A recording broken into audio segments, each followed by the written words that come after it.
Hello दोस्तों, welcome to the layman वे, जहाँ पे हम यूपीएससी प्रिपरेशन से रिलेटेड आपके की कंसेप्ट को क्लियर करते हैं। और दोस्तों, हमारा मकसद ये है कि हम ज़्यादा से ज़्यादा लोगों तक क्वालिटी एजुकेशन पहुँचा पाएँ, ताकि वो लोग जिनके पास रिसोर्सेज की कमी है वो भी आगे बढ़ें और इस देश में कुछ अच्छा करें। और आप भी हमारे साथ हमारी जर्नी में जुड़ सकते हैं इस वीडियो को लाइक करके, शेयर करके और चैनल को सब्सक्राइब करके। तो ज़्यादा से ज़्यादा लोगों तक ये वीडियो पहुँचाइए ताकि हम मिल के कुछ डिफरेंस क्रिएट कर पाएँ। और अगर आपको कोई भी हेल्प की ज़रूरत है तो आप हमको कमेंट सेक्शन में बता सकते हैं।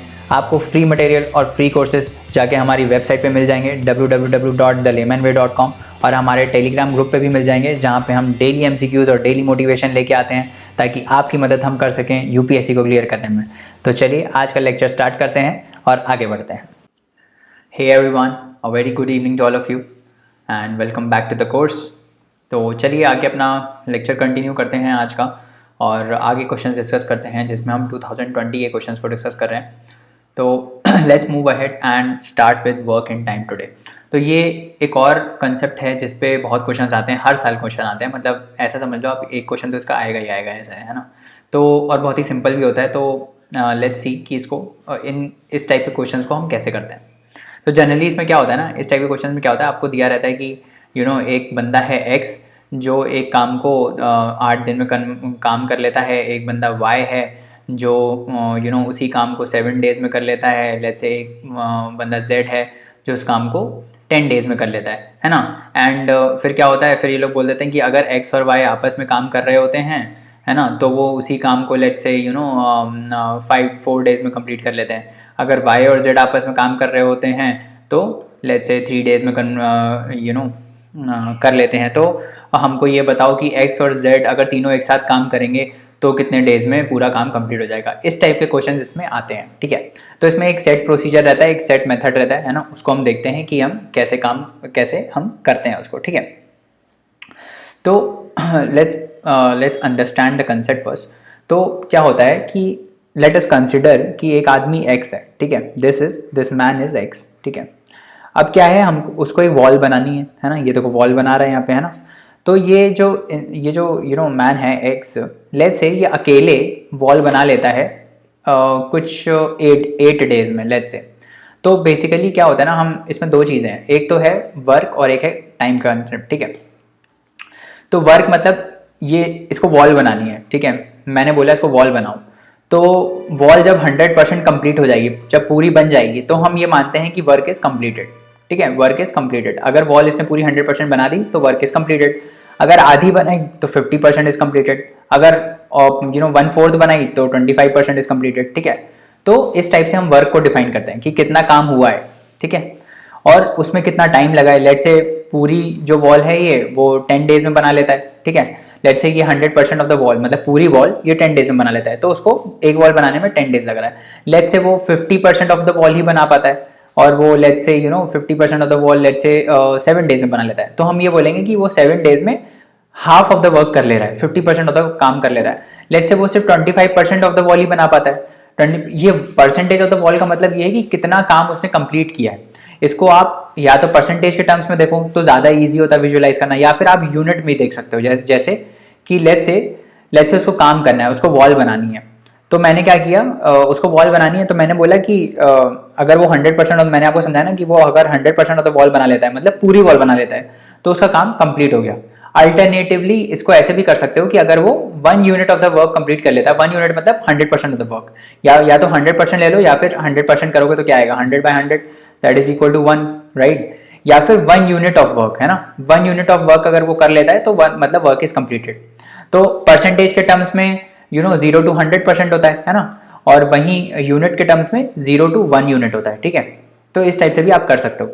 जनरली क्या होता है, मैं क्या प्रेफर करता हूँ कि मेरे को 100% ज़्यादा अच्छा लगता है, परसेंटेज ज़्यादा अच्छा लगता है, क्योंकि मैं विजुअलाइज कर पाता हूँ मैथ्स को कि भाई अच्छा इसने 50% ऑफ द काम किया है, इसका मतलब इसने आधा काम किया है अभी, है ना।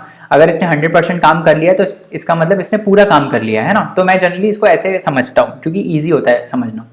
तो let's move back to our concept कि मैंने क्या बोला आपसे, मैंने बोला ये इंसान एक्स है ना, इसको वॉल बनाने का काम दिया गया है, और ये वॉल जो है वो 100% वॉल लेट्स से बना लेता है 8 डेज में, ठीक है।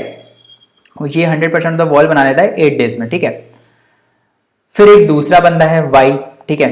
ये वाई सेम वॉल बना रहा है, बट लेट्स से ये 100% ऑफ द वॉल बना लेता है लेट्स से 5 डेज में, ठीक है। फिर अगेन एक और बंदी है Z, जो कि 100% ऑफ द काम let's say she takes let's say 7 days to complete the full wall, पूरी वॉल जो है ये 7 डेज में बना लेती है, ठीक है। तो हम जनरली इसमें क्या क्या कंसेप्ट रहता है हमारा, हम ये करते हैं कि देखो x जो है वो 100% ऑफ द काम 8 दिन में कर ले रहा है। तो अगर मेरे को ये निकालना है कि एक दिन में x कितना काम परसेंटेज ऑफ द काम कर लेगा, तो मैं कैसे निकालूंगा, 100% जो काम है वो 8 डेज में करता है, ठीक है, 8 डेज में करता है, राइट। तो 1 डे काम कितने में करेगा, 100/8 परसेंटेज काम हो पाएगा एक दिन में, समझ में आ रहा है ना। 100% ऑफ द काम वो अगर 8 डेज में करता है तो एक दिन में कितने परसेंटेज ऑफ काम करेगा, 100/8।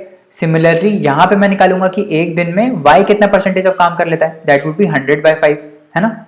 और सिमिलरली यहाँ मैं निकालूंगा कि z जो है वो एक दिन में कितने परसेंटेज ऑफ वर्क कर पाता है, ठीक है, 100/7, ठीक है। इतना समझ में आ गया। हम क्या करते हैं, हम सब हर एक का, जितने भी लोग काम कर रहे हैं हर एक का एक दिन में वो कितना परसेंटेज ऑफ काम कर पा रहे हैं उसको हम निकाल लेते हैं, ठीक है। फिर क्वेश्चन में जनरली क्या होता है ऐसे क्वेश्चन में, उसमें ये बोलते हैं कि अगर x और y साथ में काम करेंगे, ठीक है, अगर x और y साथ में काम करेंगे तो मेरे को ये बताओ, अगर x और y दोनों सेम वॉल बनाने लगे, मान लो ये भी आ गया यहाँ पे बनाने, ठीक है, ये भी ये वाली वॉल बनाने आ गया, तो कितना परसेंटेज ऑफ वॉल बन जाएगा एक दिन में। तो कैसे निकालोगे आप, एक दिन में जो x है वो इतना परसेंटेज ऑफ वॉल बना लेता है और एक दिन में जो y है वो इतना परसेंटेज ऑफ वॉल बना लेता है।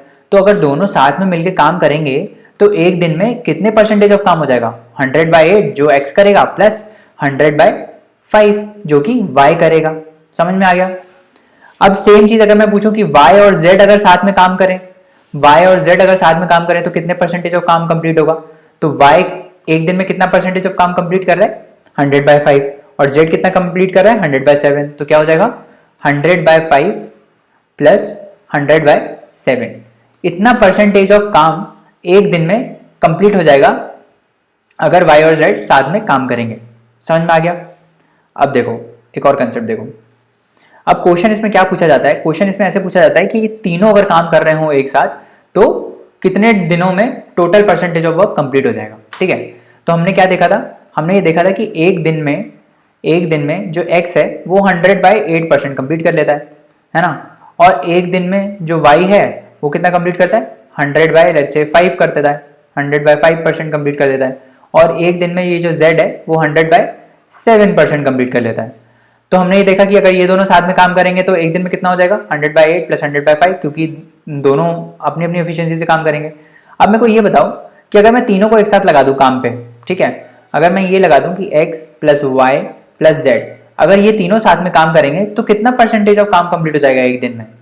हम क्या करेंगे, हम सबको ऐड कर देंगे कि एक दिन में x जो है वो 100/8% करता है, y कितना करता है, 100/5% करता है, और z कितना करता है, 100/7% करता है, ठीक है।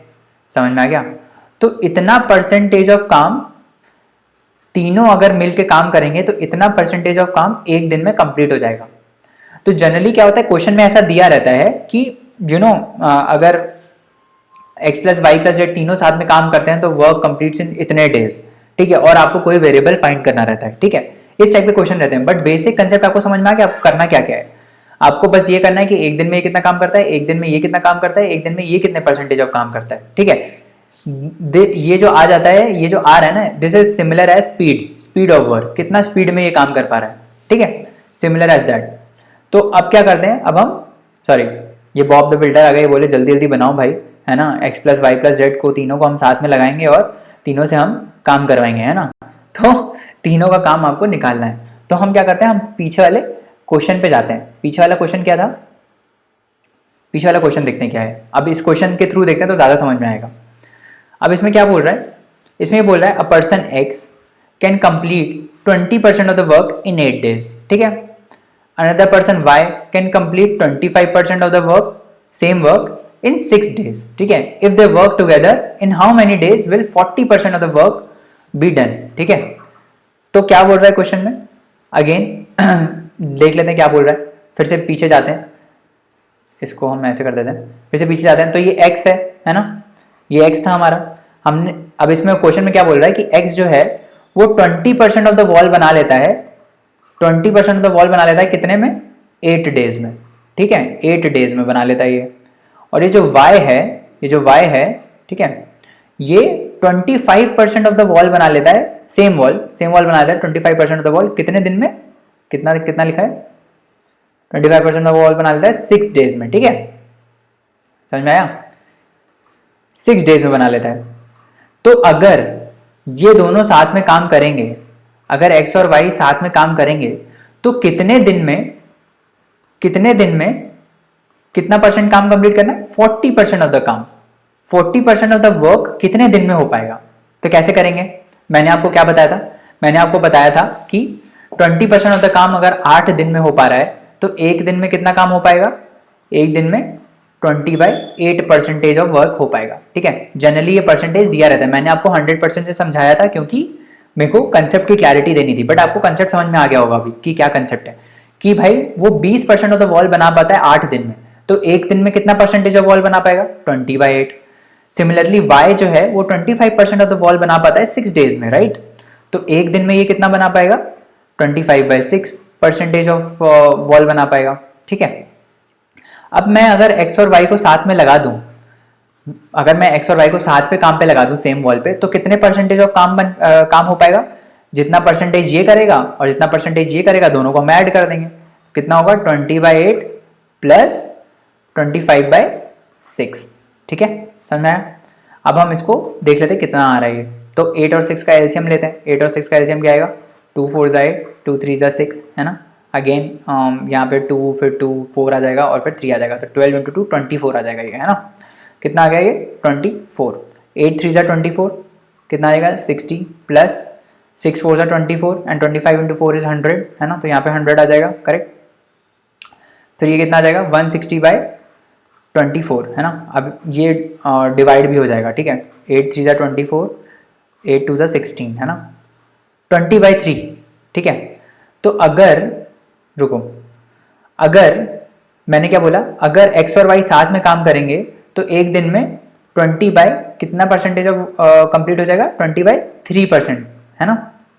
8 3 24, 8 20, है ना, तो 20/3% ऑफ वर्क कंप्लीट हो जाएगा एक दिन में। कितने दिन में कंप्लीट होगा ये? एक दिन में, अगर x और y साथ में काम करेंगे। अब हमको निकालना क्या है? हमको ये निकालना है कि 40% ऑफ द वर्क कितने दिन में कंप्लीट होगा अगर x और y साथ में काम करेंगे।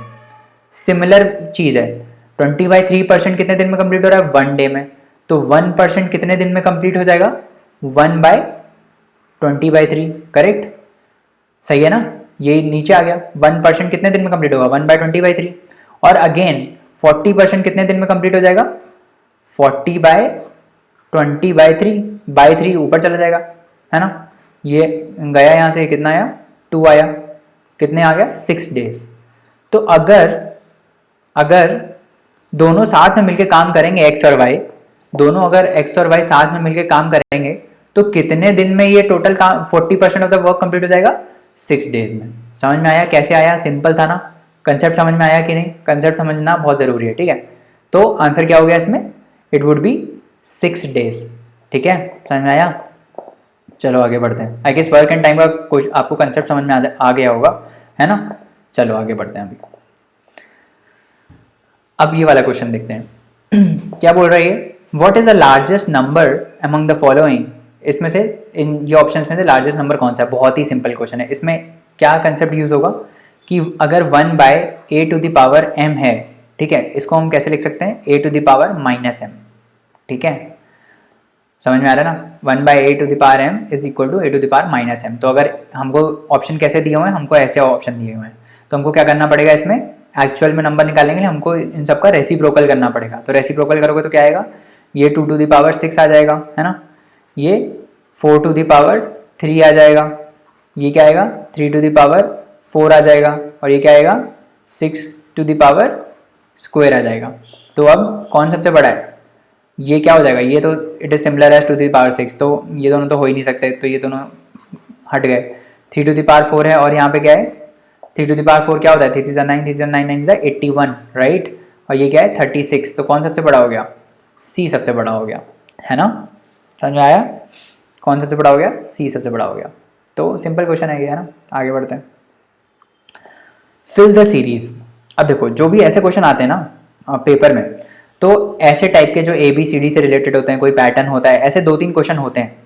तो इसमें आपको क्या करना है, ज़्यादा हाईफाई मत सोचना। इसमें क्या करना है, एक जो रफ शीट होती है ना पीछे, वहाँ पे क्या करो, A to ABCDEFGH से लेकर एंड तक लिख दो पूरा, ठीक है। तो हम एंड तक लिख देंगे ABC, क्योंकि आपको आगे क्वेश्चन में भी काम आएगा, DE, है ना, FGH I, है ना, JK, फिर उसके बाद नीचे LMNOPQRS, है ना, उसके बाद TUVWXY और Z, ठीक है। ये पूरी ABCD आप लिख दो, सिंपल है, लिख सकते हो, है ना, पूरी ABCD लिख सकते हो। फिर इनको ना नंबर कर दो, 1 2 3 4 5 6 7 8 9 10 11, है ना, 12 13, उसके बाद 14 15 16 17 18 19 20 21 22 23 24 25 और 26, है ना। ये आपको आगे काम आएगा, ये नंबर आपको आगे काम आएंगे, ठीक है। तो ये रख लो, अभी इस क्वेश्चन में काम नहीं आएगा, बट ऐसे 2-3 क्वेश्चन होते हैं जिनमें नंबर्स पे भी आ जाते हैं क्वेश्चन, ठीक है। तो आपने ये लिख दिया। अब आपको क्या बोल रहा है, ACPQ। अब आपको इसमें पैटर्न बताना है, ठीक है। आपको इसमें ऐसे क्वेश्चन में क्या करना होता है, आपको इस क्वेश्चन में पैटर्न आइडेंटिफाई करना है। ACPQ इज टू BESU, ठीक है, is to MNGI is to आगे क्या होगा, यही पूछ रहा है, यही पूछा है ना।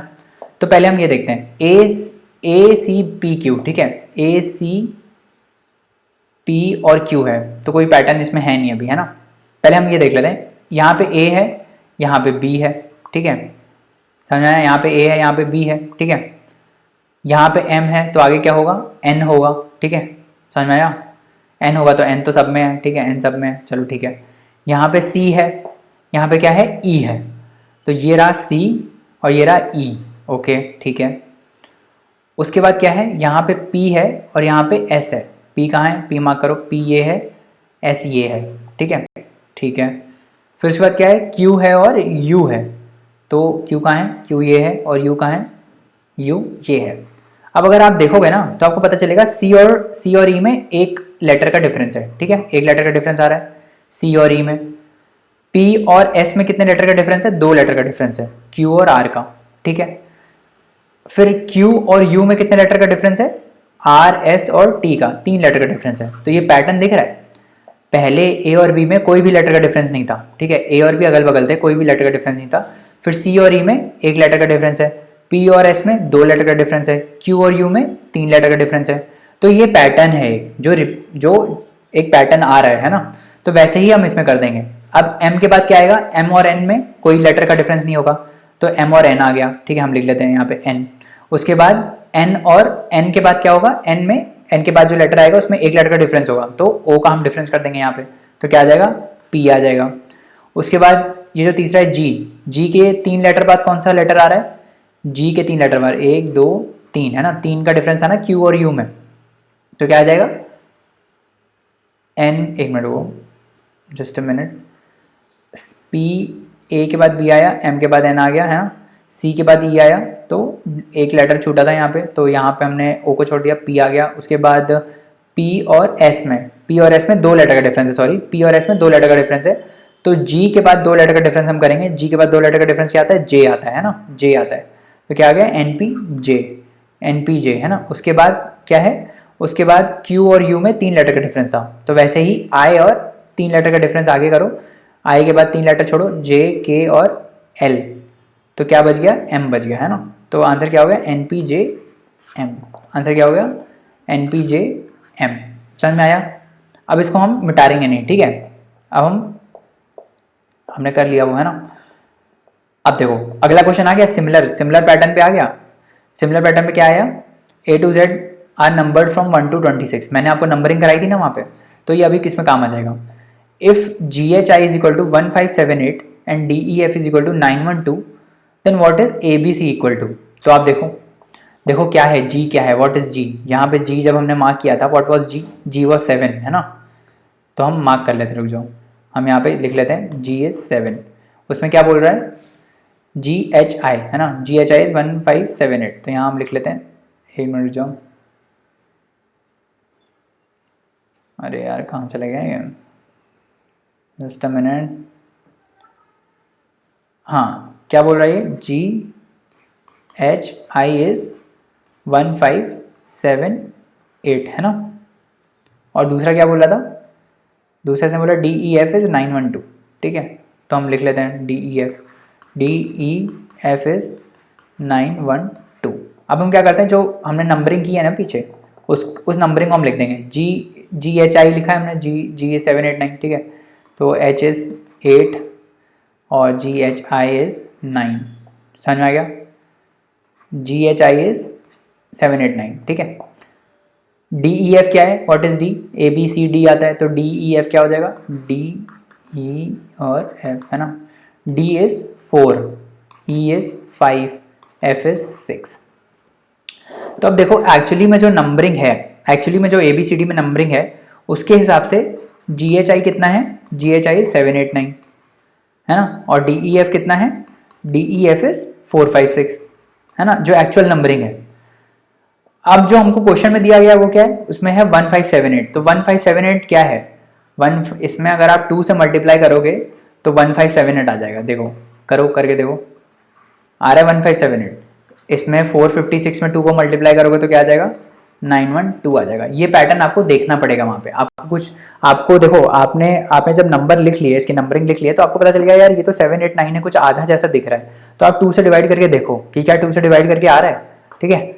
तो हमको ये पता चल गया जो भी नंबरिंग होगी, अब जैसे ए बी सी है, जो भी नंबरिंग होगी 1 2 3 है ना, तो इसकी नंबरिंग एक्चुअली में क्या है 1 2 3 है, तो एक्चुअली में जो पैटर्न है उसकी नंबरिंग क्या होगी इंटू 2, 3 2 6, 2 2 4, 246, तो आंसर क्या हो गया इसमें 246।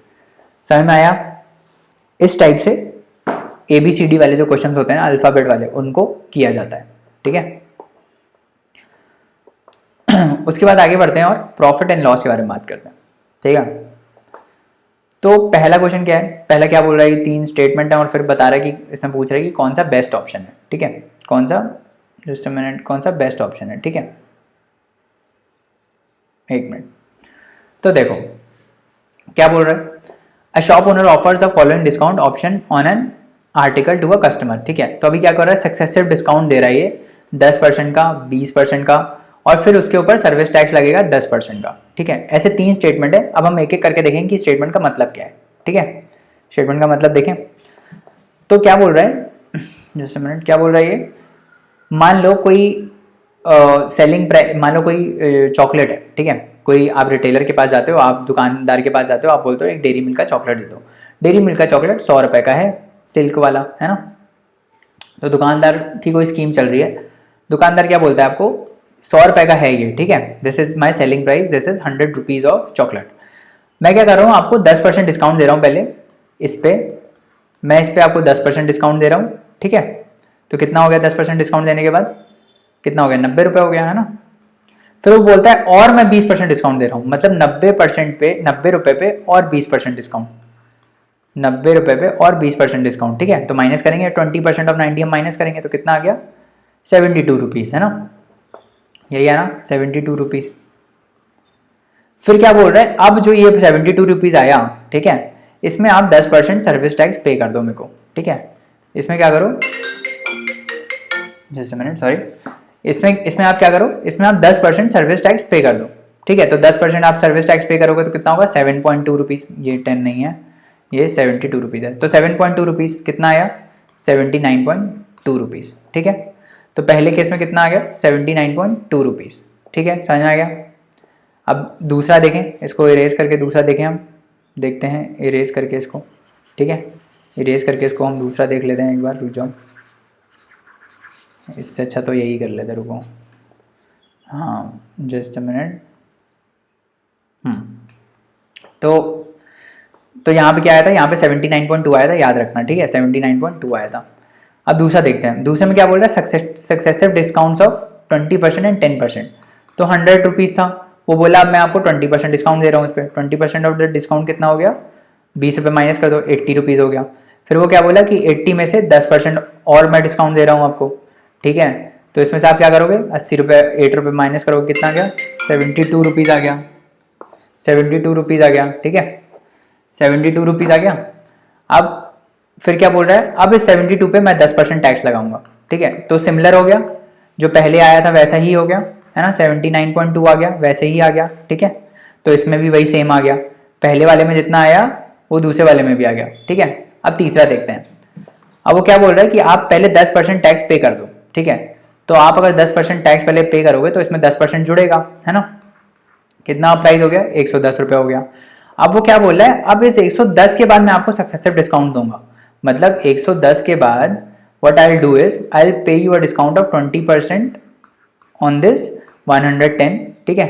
कितना हो गया ये हो गया आपका 22 रुपीज़ माइनस करो इसमें, 110 में से 22 रुपीज़ माइनस करो, कितना आएगा, 22 में से 10 में हो गया 8, राइट, 88 रुपीज़, राइट, 88 रुपीज़ हो गया। अब ये जो 88 रुपीज़ बचा, इसमें से मैं फिर आपको 10% डिस्काउंट दे दूंगा, फिर से मैं आपको 10% डिस्काउंट दे दूंगा। तो कितना हुआ, 8.8 माइनस करोगे इससे, है ना, 8.8 माइनस करो, कितना हुआ, 8.8 माइनस करोगे तो 80.8 हो गया, सॉरी 88 में से 8.8 माइनस करो तो कितना हो गया, 2, है ना, 7, 17, 79.2 हो गया, है ना, 79.2 उसमें भी हो गया, ठीक है। पहले में भी 79.2 आ रहा था, दूसरे में भी 79.2 आ रहा था, तीसरे में भी 79.2 आ रहा था, है ना। तो क्या हो गया इसमें, सारे तो बराबर ही हो गए ना, है ना, सारे बराबर ही हो गए, करेक्ट। कोई खराब हुआ क्या, कोई खराब नहीं हुआ, सारे options, all options are equally good for the customer. समझ में आया, तो सिंपल था क्वेश्चन, है ना।